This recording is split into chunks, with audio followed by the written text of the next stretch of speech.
Hello and welcome dear teachers. लोक शिक्षण संचालनालय मध्य प्रदेश ने दिनांक 20 जून 2025 को आदेश क्रमांक 1075 जारी किया है।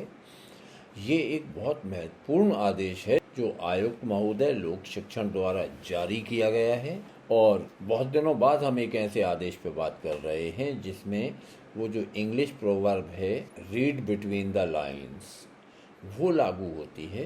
यानी जो लिखा हुआ है उसके साथ उसके जो निहितार्थ हैं उन्हें समझना भी ज़रूरी है। तो आइए हम इस आदेश पर बात करते हैं। ये आदेश कलेक्टर समस्त ज़िले मध्य प्रदेश, समस्त संभागीय संयुक्त संचालक लोक शिक्षण मध्य प्रदेश, समस्त जिला शिक्षा अधिकारी मध्य प्रदेश को संबोधित है और विषय है नवीन तकनीक आधारित हमारे शिक्षक ई गवर्नेंस प्लेटफॉर्म के उपयोग विषय। आपने इसके बारे में सुन ही लिया होगा कि हमारे शिक्षक नाम का एक ई गवर्नेंस प्लेटफॉर्म हमारा विभाग लागू करने जा रहा है। फिर इन्होंने लिखा है, शिक्षा विभाग अंतर्गत विभिन्न प्रक्रियाओं के पारदर्शी रूप से संचालन हेतु विभाग द्वारा एजुकेशन पोर्टल 3.0 का विकास किया गया है। उक्त पोर्टल पर शिक्षकों की सुविधा हेतु हमारे शिक्षक ई गवर्नेंस प्लेटफॉर्म विकसित किया गया है। सभी लोक सेवकों का सर्विस रिकॉर्ड हमारे शिक्षक प्लेटफॉर्म के माध्यम से संधारित किया जाएगा। यानी अब पूरा सेवा रिकॉर्ड, सेवा अभिलेख ये हमारे शिक्षक प्लेटफॉर्म के माध्यम से ही संधारित किया जाएगा।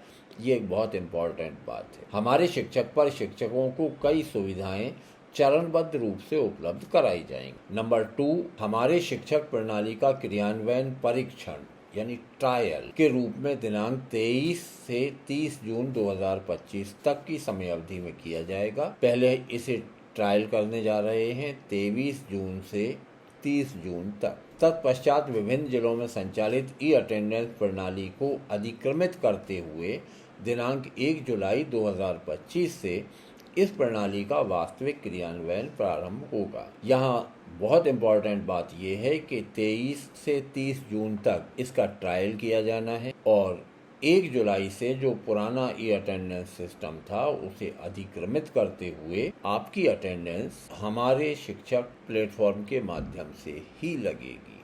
नंबर 3, हमारे शिक्षक प्रणाली के माध्यम से आने वाले समय में न केवल शासकीय सेवकों के स्वत्वों से संबंधित आवेदन इस प्लेटफॉर्म के माध्यम से प्रस्तुत करने की सुविधा प्रदान की जाएगी, बल्कि उनके हितलाभ संबंधी जानकारी का संधारण, व्यक्तिगत लाभ, स्वत्वों आदि के भुगतान का क्रियान्वयन भी किया जाएगा। फाइनेंशियल मैटर्स जितने हैं सारे हमारे शिक्षक प्लेटफॉर्म के आधार पर ही होंगे। इसके तहत अवकाश स्वीकृति, अवकाश लेखों का संधारण, क्रमोन्नति, समयमान वेतनमान का लाभ, वेतन वृद्धि, परिवीक्षा अवधि, शिक्षकों की प्रशिक्षण की उपस्थिति संधारित कर पात्रतानुसार अवकाश सुरक्षित करना और पेंशन स्वत्वों आदि का भुगतान इस प्लेटफॉर्म के माध्यम से संधारित किया जाकर निराकरण की कार्रवाई की जाएगी। यानी सर्विस रिलेटेड जितने मैटर होते हैं सारे के सारे हमारे शिक्षक प्लेटफॉर्म के द्वारा ही हल किए जाएंगे। नंबर 4, जिन शालाओं में कार्यरत समस्त शिक्षक नियमित रूप से हमारे शिक्षक प्रणाली के माध्यम से उपस्थिति दर्ज करेंगे, उन शालाओं का निरीक्षण वरिष्ठ अधिकारी की अनुमति उपरांत ही किया जा सकेगा। ये एक बहुत इम्पोर्टेंट बात है कि जिन स्कूलों में सारे टीचर हमारे शिक्षक प्रणाली के माध्यम से उपस्थिति दर्ज करते रहेंगे, उन शालाओं का निरीक्षण कोई भी अधिकारी नहीं कर सकेगा जब तक उसने वरिष्ठ अधिकारी की अनुमति प्राप्त ना कर। तो ये एक तरह का अभयदान है जो आपको मिलने जा रहा है। साथ ही ऐसे सभी शिक्षकों के सेवा अभिलेख में इस तथ्य को विशेष उपलब्धि के रूप में दर्ज किया जाएगा। आपका जो सर्विस रिकॉर्ड हमारे शिक्षक पोर्टल पर उपलब्ध है उसमें इस बात को स्पेशली हाईलाइटेड किया जाएगा कि आपने ई अटेंडेंस सिस्टम का उपयोग किया है। भविष्य में ऐसी शालाओं और शिक्षकों के लिए विशेष प्रावधान किए जाएंगे, कुछ इंसेंटिव दिए जाएंगे उन स्कूलों को जहां पूरी तरह इस प्रणाली का उपयोग शिक्षक करेंगे। नंबर 5, शासकीय सेवक द्वारा हमारे शिक्षक प्रणाली गूगल प्ले स्टोर से डाउनलोड करने की चरणबद्ध प्रक्रिया और यूज़र मैनुअल परिशिष्ट 1 अनुसार है।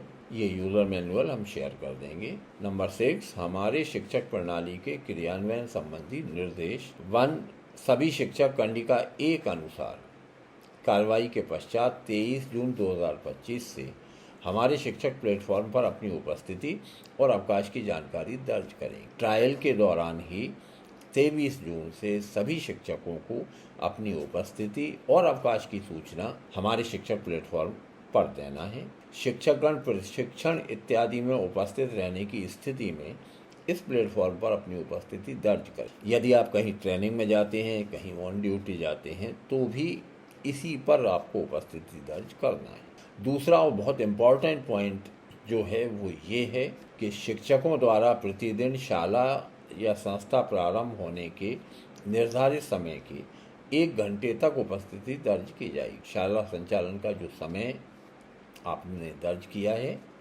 आपकी संस्था का रजिस्टर्ड है, उसके 1 घंटे तक उपस्थिति दर्ज की जाएगी और शाला बंद होने के समय से आधा घंटा पूर्व से आधा घंटा बाद तक स्कूल से वापसी की उपस्थिति दर्ज की जा सके। आने और जाने में 1 घंटे का रेंज रहेगा। विद्यालय में शिक्षकों को पाली के समय चुनने का विकल्प रहेगा। अगर आपका स्कूल 2 शिफ्टों में चलता है तो शिफ्ट अनुसार आप अपनी टाइमिंग सेट करवा सकते। पॉइंट नंबर 3, निर्धारित समय सीमा के पश्चात उपस्थिति दर्ज करने पर अर्ध दिवस का आकस्मिक अवकाश दर्ज किया जाएगा। यदि 1 घंटे के भीतर आप उपस्थिति दर्ज नहीं कराते तो हाफ CL लगेगी, जिसका शिक्षकों को दे 13 आकस्मिक अवकाश और 3 ऐच्छिक अवकाश में समायोजन किया जाएगा। जो हमें आकस्मिक और ऐच्छिक अवकाश मिलते हैं उनमें इनका समायोजन होगा। समायोजन के पश्चात अनुपस्थित अवधि को संगणित किया जाएगा। ये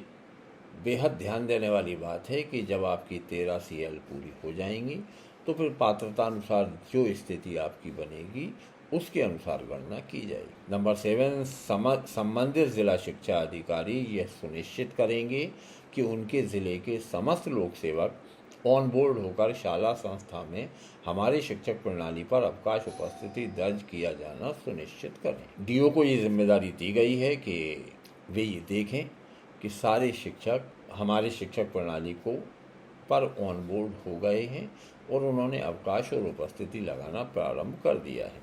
1 जुलाई से विद्यालयों में उपस्थिति और अवकाश हमारे शिक्षक प्रणाली के माध्यम से किया जाना है। ये आयुक्त महोदय का आदेश है।